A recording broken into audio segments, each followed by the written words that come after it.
دین اور سرنامہ کلام جو ہماری آیت ہے وہ سورہ روم کی آیت نمبر 30 ہے، جس میں خداوند عالم فرما رہا ہے وَأَقِمْ وَجْهَكَ لِلدِّينِ حَنِيفًا فِطْرَتَ اللَّهِ الَّتِي فَطَرَ النَّاسَ عَلَيْهَا لَا تَبْدِيلَ لِخَلْقِ اللَّهِ ذَلِكَ الدِّينُ الْقَيِّمُ وَلَكِنَّ أَكْثَرَ النَّاسِ لَا يَعْلَمُونَ۔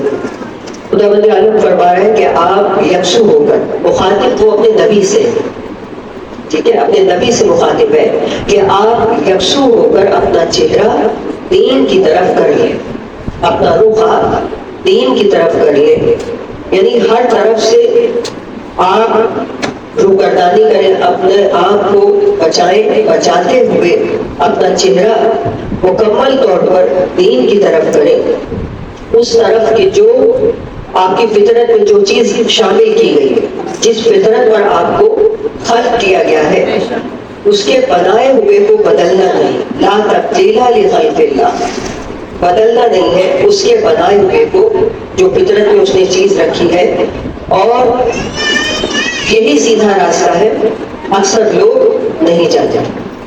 اب دیکھیں، میں آپ کو بتا رہی ہوں کہ دین حق کی کچھ علامتیں ہوتی ہیں، اور دین حق کی ایک سب سے بڑی نشانی یہ ہے کہ دین حق کے نمائندے کا تذکرہ دیگر آسمانی کتابوں میں پایا جاتا ہے، نہ صرف اس کا تذکرہ ہوگا بلکہ اس کے اوصیاء کا تذکرہ ہوگا، اور بتایا گیا ہے کہ کوئی حسین آنے والا ہے، کوئی مہدی آئے گا، یہ بتایا گیا۔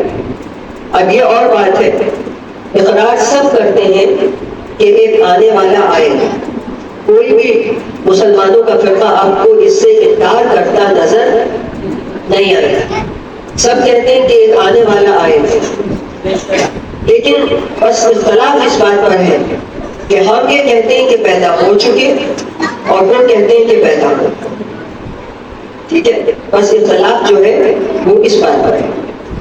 لیکن رسول خدا نے فرمایا تھا کہ یہ دین غلبہ پائے گا، ٹھیک ہے، ابھی تک اس دین نے غلبہ نہیں پایا، پوری دنیا پر اس دین کا غلبہ ہوگا۔ اس کا مطلب یہ ہے کہ کوئی رسول جیسا پردہ غیبت میں موجود ہے کہ جب وہ آئے گا تو غلبہ ہوگا دین کا، عدل و انصاف آئے گا، ٹھیک ہے، یہ سمجھ میں آ رہا تھا آپ کو؟ تو بس یاد رکھیں کہ دین حق کی ایک پہچان یہ ہے کہ اس کے نمائندے کا تذکرہ گزشتہ کتابوں میں ہوگا، اس کے اوصیاء کا تذکرہ بھی ہوگا، اور پھر ان کے معجزات کا بھی ذکر ہوگا۔ دیکھیں، ہر نبی کو اللہ نے معجزہ دیا، ہر نبی کو، اور جب وہ نبی دنیا سے گیا تو وہ معجزہ بھی چلایا، کیونکہ نبوت کو ایک مقام پر آ کر اختتام پذیر ہونا تھا۔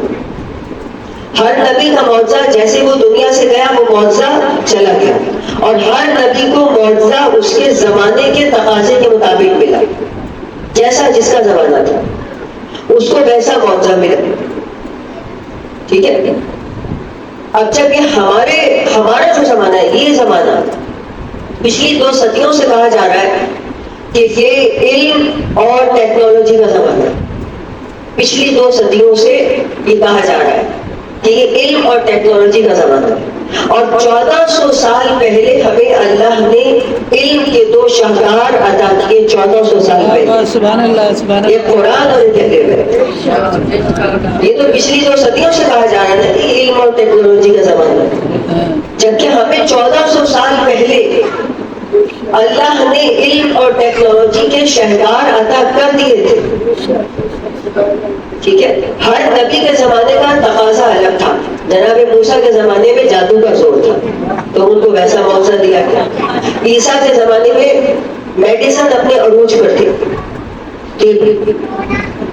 اس زمانے میں ان کے پاس ایسے طبیب تھے جو ہر مرض کا علاج کر لیتے تھے، صرف چند امراض تھے جن کا وہ علاج نہیں کر پاتے تھے، وہ میڈیسن میں بہت آگے نکل گئے، کوڑ کا مرض، برس کا مرض، پیدائشی نابینا، بہرا، مردہ، زندہ نہیں کر پاتے تھے۔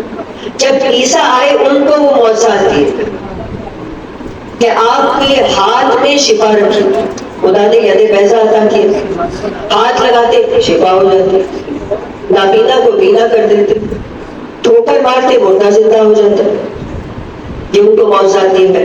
جب ہمارے نبی آئے تو اس زمانے میں کیا تھا کہ عربوں کو اپنی دو چیزوں پر بڑا ناز تھا، اور انہی دو چیزوں کا توڑ دے کے رسول خدا کو بھیجا۔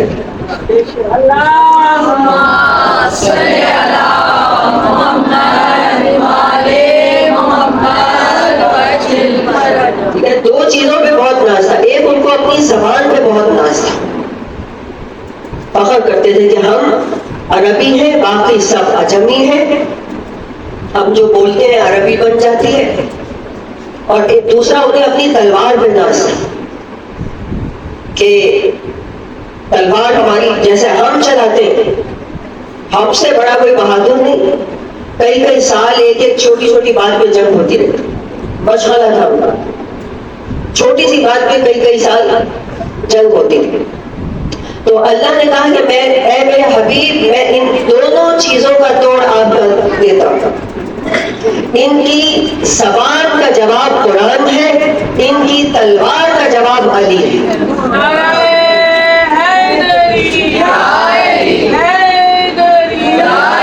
محمد والی محمد صلوات۔ اللہم صلی علی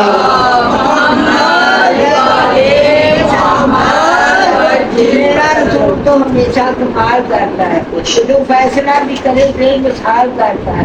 میرے چون کو پت میں جیسے چھوٹے چھوٹے کا بلائی کرتا ہے۔ ہے گلی یا علی، گلی یا علی، دور ہے گلی چلوا۔ اللہم صلی علی محمد وآل محمد، پورے احترام سے دل سے درود پڑھا۔ یہ درود ایسی چیز ہے کہ ایسی ایسی مشکلوں سے ہمیں نکال کے لے جائے گا کہ ہمارے تصور بھی نہیں۔ باواز بلندتر صلوات۔ اللہم صلی علی محمد وآل محمد۔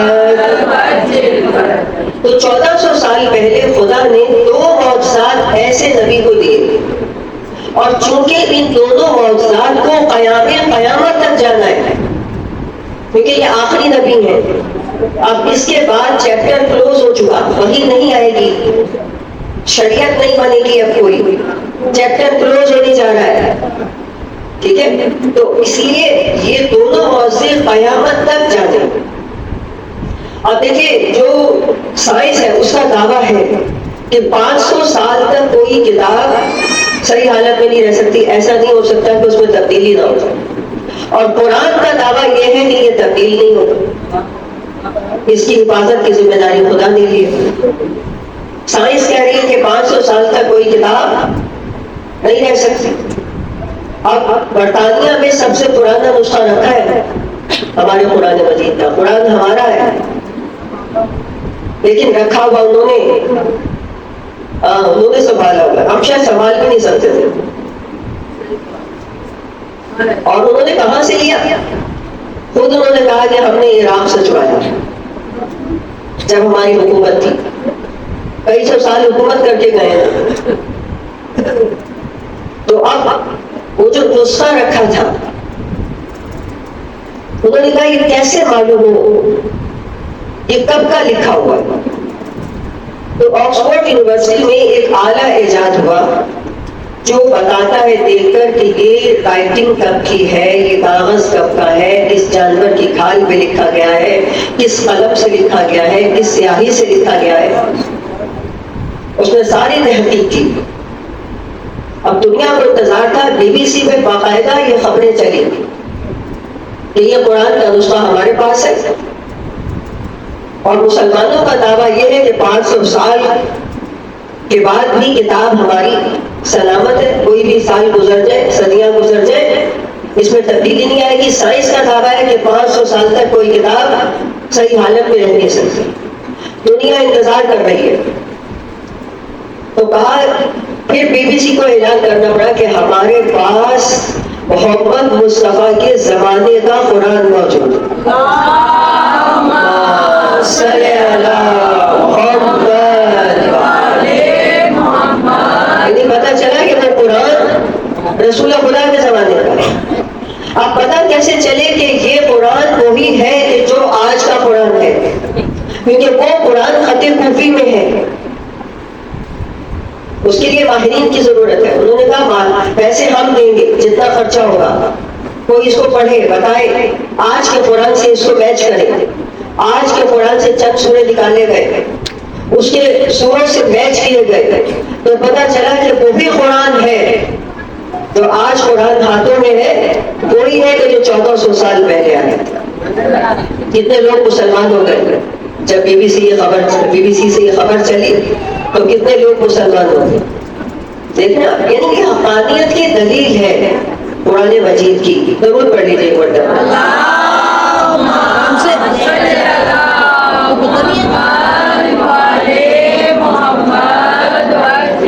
دیکھیں, اب یہ تو قرآن اور اہل بیت تو دیکھیے ہے ہی بہت زیادہ, ٹھیک ہے, لیکن اگر ہم چاہیں تو ہم سب بھی جیتا جاتا معجزہ بن سکتے ہیں اسلام کا.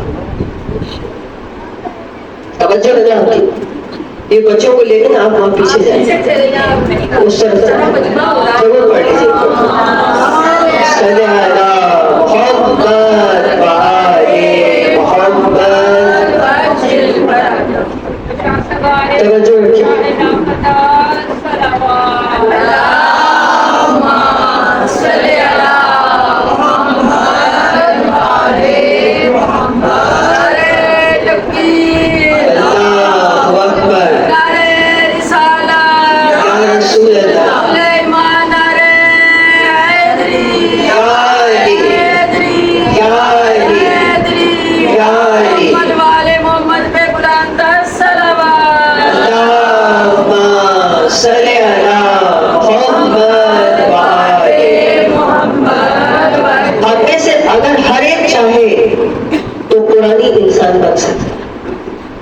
اہل بیت کا مظہر بن سکتا کہ جسے دیکھ کے ایک انسان, اسے دیکھ کے قرآن یاد آ جائے, اسے دیکھ کے علی کی یاد آ جائے.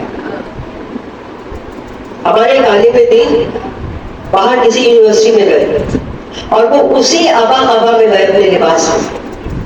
اب وہاں دیکھ کے ان کو انگریز بھی جمع ہوئے کہ کون, سلام دعا ہوئی, بات چیت ہوئی, پتا چلا کہ یہ دین اسلام سے ان کا تعلق ہے. اب دین اسلام کا تھوڑا بہت تعلق تو سبھی کو ہے. تو ایک لڑکے نے آ کے پوچھا, انگریز لڑکے نے, کہ آپ کا تعلق اسلام سے ہے, آپ یہ بتائیے کہ یہ لباس جو آپ نے پہنا یہ کیسا لباس؟ یعنی یہ ہمارے نبی کا لباس, ہمارے نبی ایسا لباس پہنتے تھے. کہا کہ ہم نے سنا ہے کہ وہ بہت خوبصورت تھے, بہت اسمارٹ تھے حضرت محمد. کہا کہ ہاں بہت خوبصورت بھی تھے, بہت ذہین اور بہت اسمارٹ آدمی تھے. اب وہ اپنی زبان میں ظاہر بات کرتے ہیں کہ ہم نے سنا کہ بہت ذہین, بہت اسمارٹ آدمی تھے. کہا کہ ہاں. کہا یہ بتائیے کتنے خوبصورت تھے؟ کہا بس یہ سمجھ لو کہ آج تک تم نے جو خوبصورتی کا پیمانہ دیکھا ہے, تم نے آج تک کوئی اگر بہت حسین دیکھا ہے, اس سے زیادہ حسین.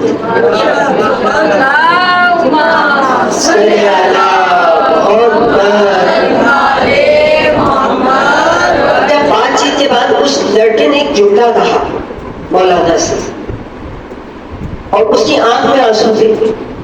اس نے کہا آپ سے پہلے جب تک ہم نے آپ سے بات نہیں کی تھی, آج تک حضرت محمد کا احترام ہمارے دل میں پیدا نہیں ہوا تھا, لیکن آپ نے اس طرح بات کی کہ ہمارے دل میں ان کا احترام پیدا ہوا.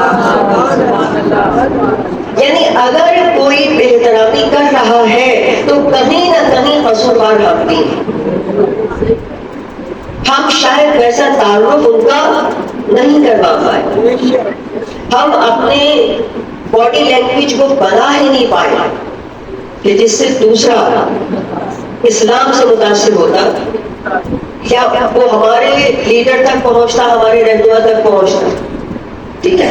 اور اسی لیے آپ دیکھیے یہ کتابوں میں موجود ہے، رسول خدا نے فرمایا یہی اسلام کی حقانیت اور اس کے رہبر کی بڑی دلیل ہے کہ آپ نے فرمایا کہ اے علی 7 چیزیں تجھے اور مجھے خدا نے ساتھ عطا کی.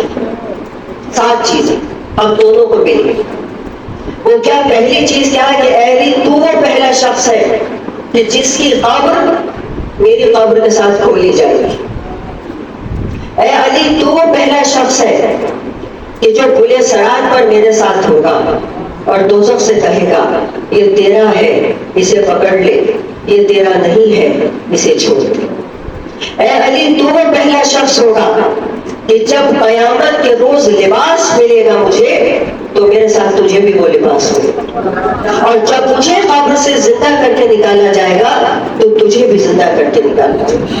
اے علی تو وہ پہلا شخص ہے کہ جو میرے ساتھ عرش کی دائیں جانب کھڑا ہو. اے علی تو وہ پہلا شخص ہے کہ جو جنت کے دروازے پہ میرے ساتھ دستک دے. اے علی تو وہ پہلا شخص ہے کہ جو مقام علیین میں میرے ساتھ ہو. اے علی تو وہ پہلا شخص ہے کہ جب سر و مہر شراب سے مجھے سیراب کیا جائے گا تو تجھے بھی سیراب کیا جائے گا جس کی خوشبو عنبر جیسی ہے.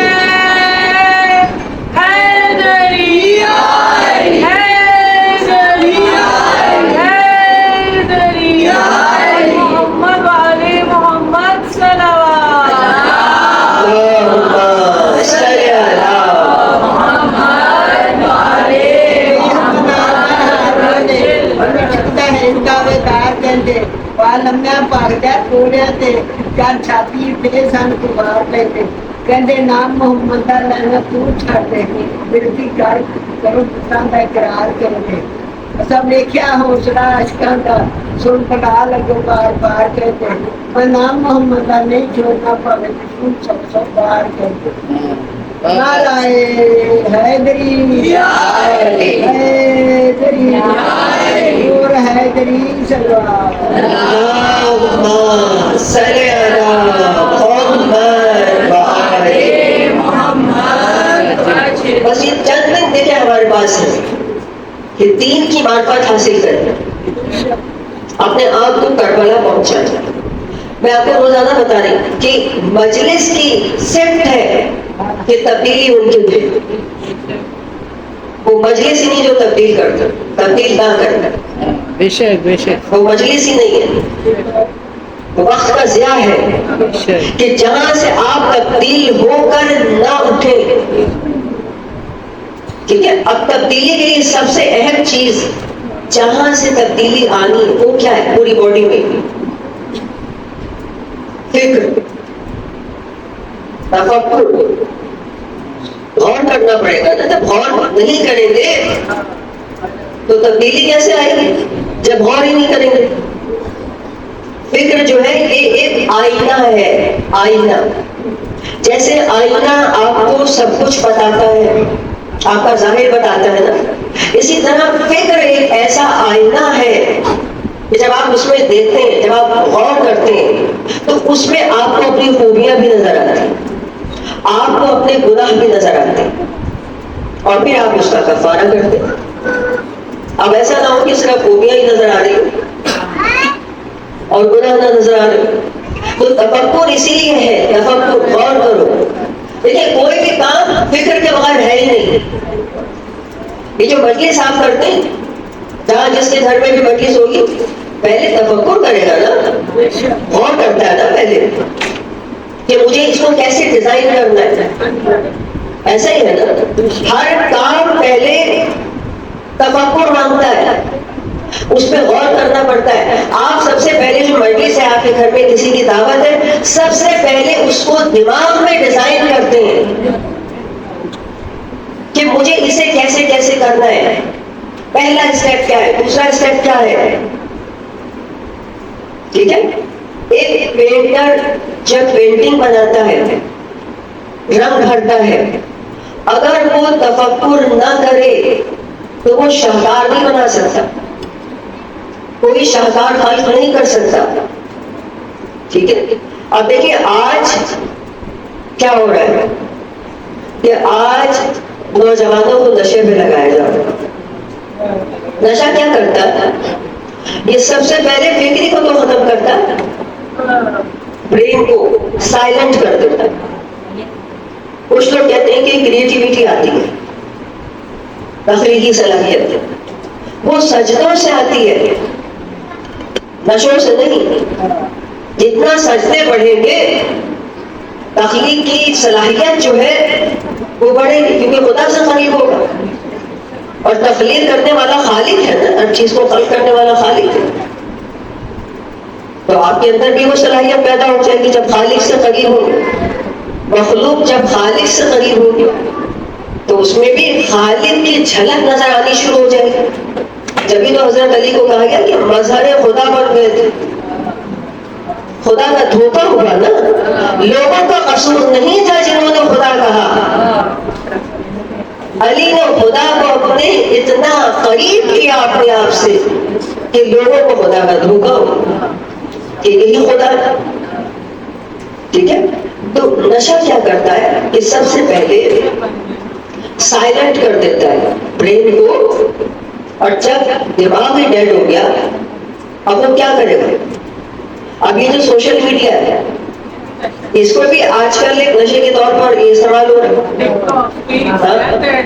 دیکھا نہیں آپ نے کہ وہ دکھا رہے ہیں آج کل خبریں چل رہی ہیں کتنے لوگ جو ہے وہ جھیلوں میں سمندروں میں اس میں بہہ گئے. دیکھا نہیں آپ نے خبریں چل رہی، اور وہ کس طرح سے وہ کیا کرنے گئے، نیچے ٹک ٹاک بنانے گئے، کچھ سیلفی لینے گیا ہے، اس کے چکروں میں پہاڑوں میں اتر گئے، نیچے چلے گئے، قدرت سے جا کے ٹکر لے لی. نشہ ہے، ایڈکشن ہو جاتی ہے، عادت. تو کیا ہوتا ہے کہ وہ جو عادت اگر کسی چیز کی ہو جائے تو وہ دماغ میں وہی کیمیکل بناتی ہے جو ایک نشہ بناتا ہے. جب آپ کسی چیز کی عادت ڈال لیتے ہیں کہ ہم تو اس کے بغیر رہ ہی نہیں سکتے، اپنے اوپر اس کو طاری کر لیتے ہیں.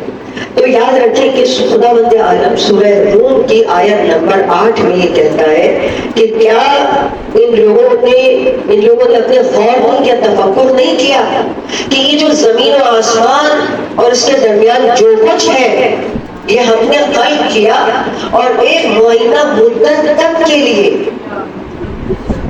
اس پہ غور کرو. میرے قرآن ہمیں بار بار دعوت دیتا ہے کہ جو کچھ زمین آسمان کے درمیان ہے اس پہ غور کر لو، اس پہ غور کر لو. ٹھیک ہے. اور حضرت علی کیا فرماتے ہیں کہ اگر تم غور کر لو، تفکر کر لو تو تمہاری نیکیوں میں اضافہ ہوگا. جیسے رسول خدا نے فرمایا کہ 1 گھنٹے کا جو تفکر ہے، غور کرنا، وہ 70 سال کی عبادت سے بڑھ جاتا ہے. جو 1 گھنٹے کا تفکر غور کرنا. دیکھ رہے ہیں آپ لوگ، صلی اللہ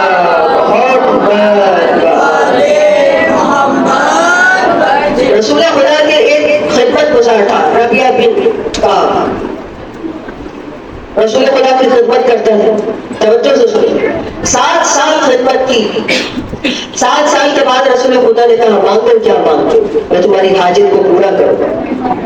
اب دیکھیں کون کہہ رہا ہے؟ رحمت للعالمین کہہ رہا ہے. اب یہاں دیکھیں، یہاں بتایا جا رہا ہے کہ ایک انسان اس کو کتنا سمجھدار ہونا چاہیے، کتنا شارپ ہونا چاہیے کہ وہ معصوم کی بارگاہ میں پہنچا ہے. اب وہ مانگے کیا؟ معلومات بڑی بڑی ہستیاں ہوتی ہیں، ہم مانگ رہے ہوتے ہیں چھوٹی چیز. جتنی بڑی ہستی ہے اس کی پاور جتنی ہے، آپ دیکھیں اس کی پاور کہاں تک جا رہی ہے. اس سے وہ چیز مانگو. ٹھیک ہے. اب اس نے کیا کیا؟ ربیعہ نے جب رسول خدا نے آفر کی تو اس نے کہا کہ یا رسول خدا مجھے مہلت دیں، میں غور کروں، میں تفکر کروں کہ میں آپ سے کیا مانگوں. مہلت مانگی. اب پوری رات سوچتا رہا.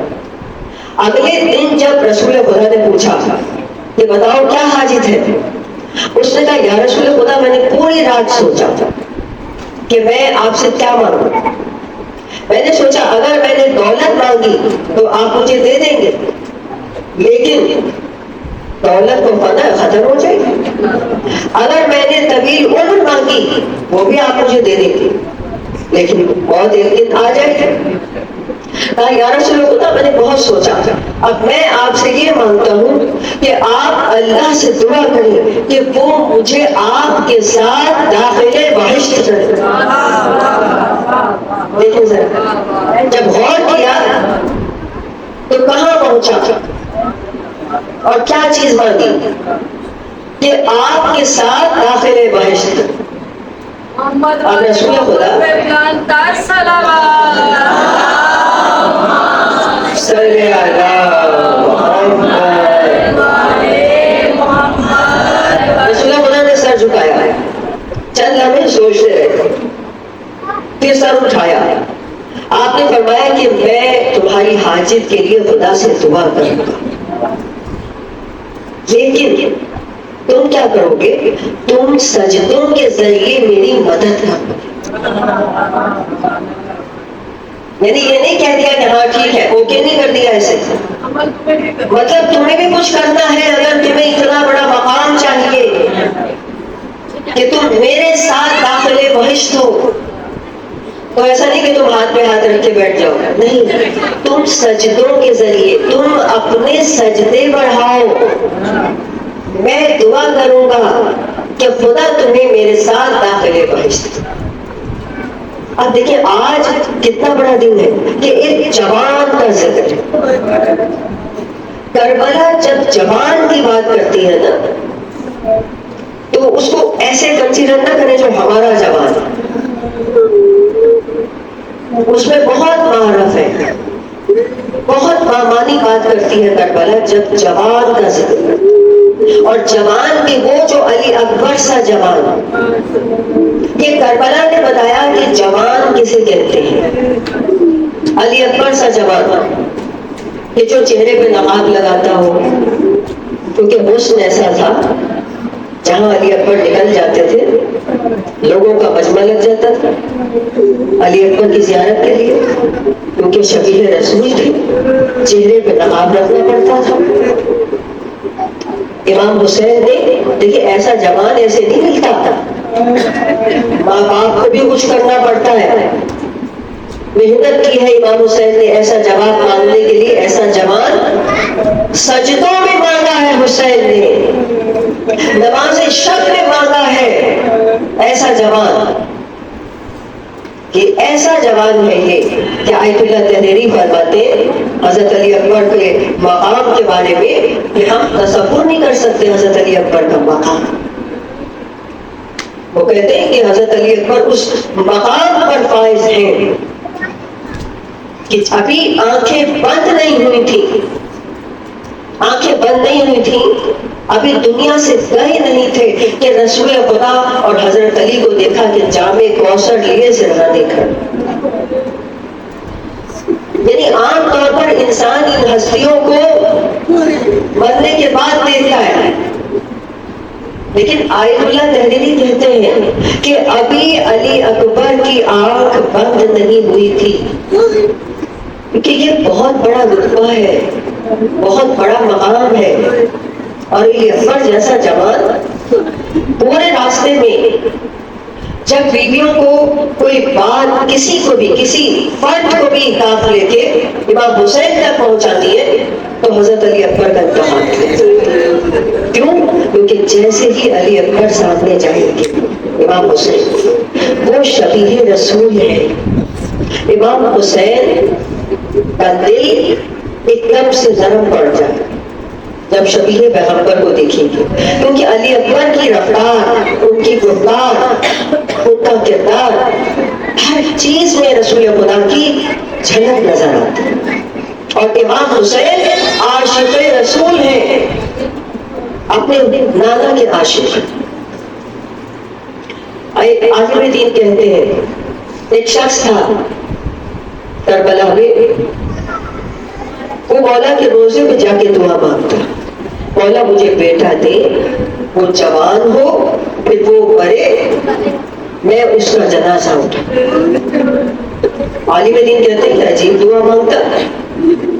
بازار میں اس کی دکان تھی، کہا ایک دن مٹھائی بٹی بازار میں، کہا کیا ہوا؟ کہا اس کے وہاں بیٹا ہوا. اب وقت گزرتا گیا، بچہ جوان ہو گیا، ایک دن خبر آئی مر گیا. ابھی عالم دین کہتے ہیں کہ میں بھی گیا جا کے دیکھوں کہ یہ دعا مانگتا تھا. جب گیا تو دیکھا کہ لاشیں پہ گرا پڑا. میں نے کہا کہ تو دعا مانگ مانگ کے کہتا تھا کہ بیٹا ہو، جوان ہو، وہ مرے، میں اس کی لاشیں پہ گروں. کہا لاشیں سے اٹھا نہیں جاتا. کہا میں دیکھنا چاہتا تھا کہ حسین اپنے جوان کے لاشیں سے کیسے اٹھے. کہا مجھ سے اٹھا نہیں جاتا.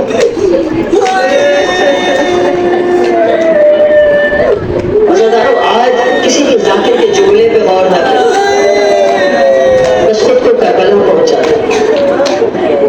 کربلا کا میدان، جو کربلا گئے ہیں وہ تصور میں لائیں، جو کربلا جا چکے ہیں. جب حضرت علی اکبر گھوڑے سے گرے نا، وہ پاک نامی گھوڑا تھا، جب اس سے گرے تو ایک دم سے زمین پہ غبار اٹھا. جب وہ غبار کم ہوا تو آپ نے نظر کی، آپ خیام سے بہت دور گرے تھے. آپ نے دیکھا ہوگا جب زیارت پہ جاتے کہ کہاں خیام ہے، کہاں مقام علی اکبر. مقام علی اکبر کی جب آپ زیارت کرتے تو حضرت علی اکبر نے دیکھنے کی کوشش کی خیام کی طرف.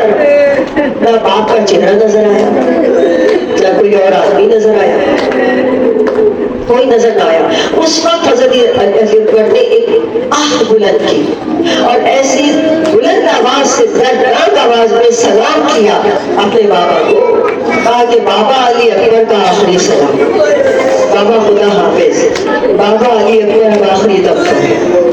امام حسین نے یہ آواز خیام کے صدر دروازے پر سنی. جیسے علی اکبر کی آواز سنی، امام نے سلام کا جواب دیا. کہا میرا بھی سلام ہو تم کو، اے علی اکبر، خدا قتل کرے اس کو جس نے تجھے قتل کیا. روایتیں کہتی ہیں کہ امام حسین بہت تیزی سے چلے، بہت تیزی سے چلے، میدان کی طرف چلے. لیکن آپ اتنی جلدی پہنچ نہیں پائے علی اکبر، راستہ بہت زیادہ تھا. بیچ میں آپ کو جنگ کرنی پڑی لوگوں سے. پھر دوسرا یہ ہوا کہ آپ کی بینائی چلی گئی، آپ ٹھوکریں کھانے لگے. کس نے پہنچایا؟ روایتیں کہتی ہیں کہ علی اکبر کا گھوڑا عقاب. آپ کی نظر اس پہ پڑی. آپ نے پوچھا اے عقاب بتا میرا علی اکبر کہاں. وہ عقاب حضرت رسول امام حسین کو لے کے وہاں تک آیا. حضرت کہتی ہیں کہ جب امام حسین علی اکبر کے قریب پہنچے تو علی اکبر کا عالم کیا تھا کہ علی اکبر زمین پہ پڑا تھا. لیکن کیسے پڑے تھے علی اکبر؟ زخموں سے چور چور تھا. ایک روایت میں ملتا ہے کہ اس وقت علی اکبر کا جسم ٹکڑے ٹکڑے ہو چکا. ایک روایت کہتی ہے ٹکڑے ٹکڑے ہو چکا. ایک جگہ زمین پر دیکھا امام نے کہ علی اکبر کا امامہ گرا پڑا اور صاحب امامہ ایڑیاں رگڑ ڈالا. روایتیں کہتی ہیں کہ جب یوسف اور یعقوب آپس میں ملے تھے، یعقوب نبی جب یوسف سے ملے تھے تو شوق محبت میں، شوق اشتیاق میں جناب یعقوب نے فوراً جا کے ان کو گلے سے لگا دیا. جس وقت حضرت یعقوب اور یوسف گلے سے ملے اس وقت آسمانوں میں تہلکا مچ گیا. 40 سال بعد ملے تھے فرشتوں میں، یہاں تک کہ جو رضوان جنت تھا اس نے بھی حیران ہو کر زمین پر دیکھا اور پھرتے خوشی میں یعقوب اور یوسف بے ہوش ہو گئے تھے. لیکن عزیزانو یہ بے ہوشی مسرت خیز تھی. لیکن واہ حسرتا کہ جب یعقوب کربلا یوسف کربلا کے قریب پہنچا تو امام نے کیا دیکھی؟ علی اکبر کا لاشا ٹکڑوں میں بٹا. یا ایک روایت کے مطابق علی اکبر زخموں سے چور چور. اس وقت امام نے ایک جملہ کہا کہ اے میرے بیٹے، اے میرے نور نظر، تجھے اس حالت میں دیکھنا حسین پہ شاق ہے. اس وقت امام اپنی خواہش کو، ایک تمنا کو بیان کر رہے علی اکبر سے کہ اے علی اکبر، میری تمنا کیا تھی جو قیامت تک میرے دل میں رہے گی کہ کاش تجھے میں حجرہ عروسی میں دیکھتا